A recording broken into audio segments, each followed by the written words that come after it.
This is a tutorial on how to use Sonar's tools and get the best out of them when mixing. Usually at mixing stage, the tracking's finished, most of the editing done, and we're starting to sonically craft the project into a finished mix. We'll be looking mainly, but not exclusively, at the console view, and we've just explored that. I'll also be using some of the screen set ideas I set up earlier to make mixing easier. Amongst other things, we'll be using permanent groups, setting up effects, effects change, using the Pro channel, freezing tracks and bouncing to audio.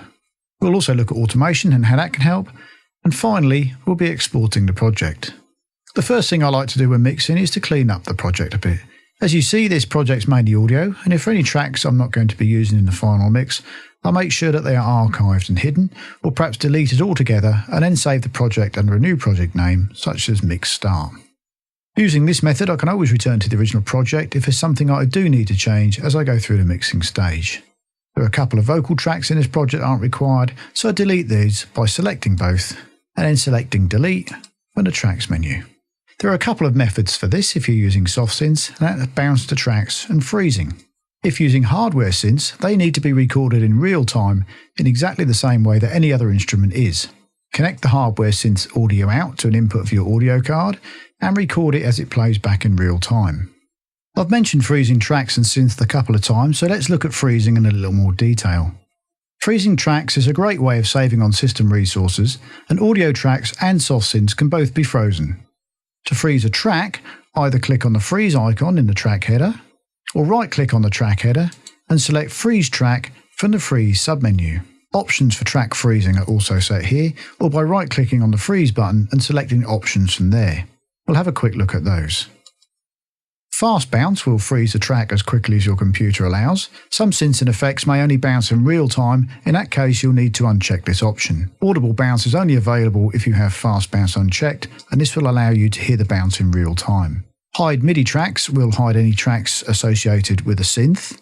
And when an audio track is frozen, any active effects are applied to the audio and it's bounced to the track.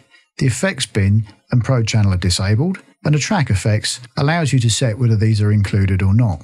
Single bounce per track just means that if there's multiple clips on the track, they will all be bounced to one clip rather than multiple clips. Remove silence is there to act like a noise gate, and any periods of silence will not be bounced.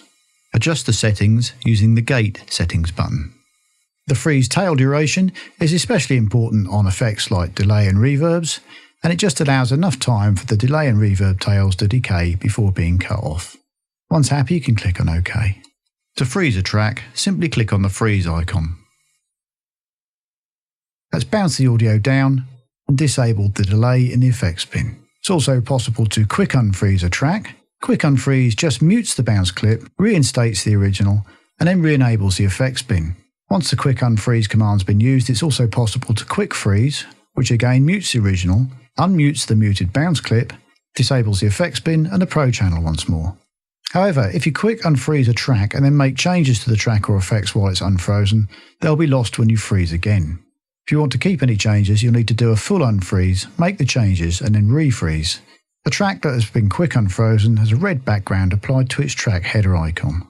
If you've used quick unfreeze, a quick freeze is almost instantaneous. Freezing synths is done in a similar manner, but bounces a synth output to the synth track and then disables the synth. This will also include any effects and Pro channel. A synth can be frozen via either one of the associated MIDI tracks, which will effectively freeze all tracks associated with it, or it can be frozen from the synth itself in the synth rack with the same effect. We looked at the synth rack and the freeze buttons there earlier.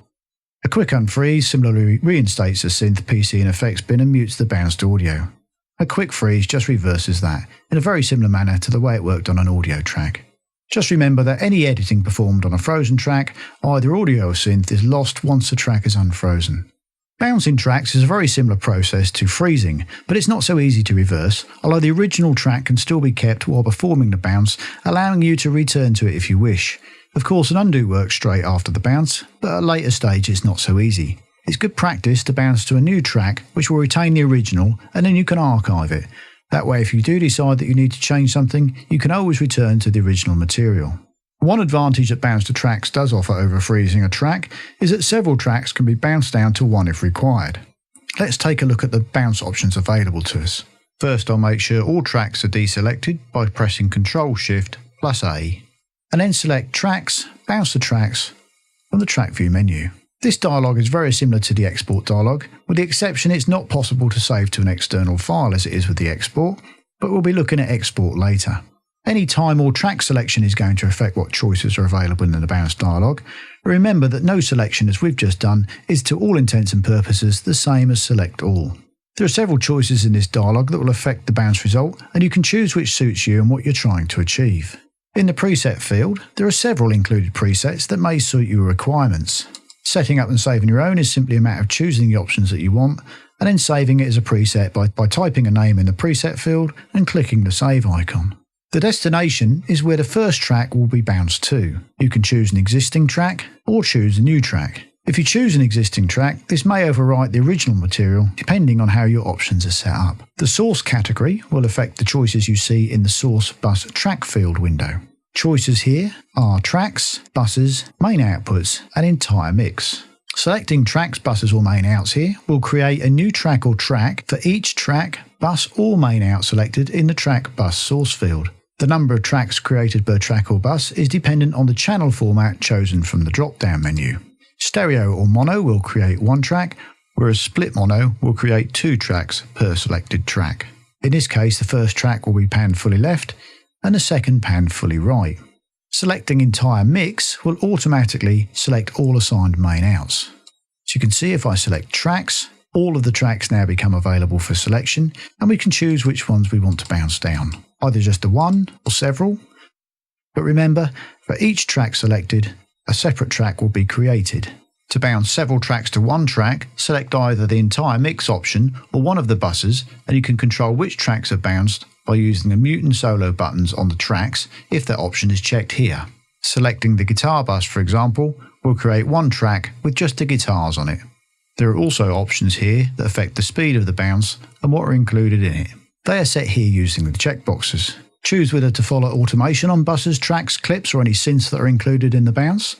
Effects can be included or not, again on either tracks or buses. Fast bounce will be much quicker, but quality may be affected, especially with any synths that use large samples that are streamed from disk. If you find that fast bounce introduces any crackles or pops into the audio, deselect this option. Audible bounce and live input will only be available if fast bounce is unchecked. Audible bounce allows you to monitor the bounce as it happens, and live input will allow you to include any material being recorded at the time of the bounce. The 64-bit engine option will engage the 64-bit engine if you don't already have that turned on as an option from within the main program. We looked at bounce to clips earlier, and you may be wondering the differences between the two. Both have their place. The fundamental differences are bounce to track will affect whole tracks or more, whereas only individual clips can be bounced with the clip automation. You also have more control over which options are included. Bounce to clips includes any clip automation that may be present, but not track automation. As we've just seen, there's far more control over options when bouncing to tracks. Another important difference is that bounce to clip replaces the original material, whereas bounce to tracks can retain the original material if you wish.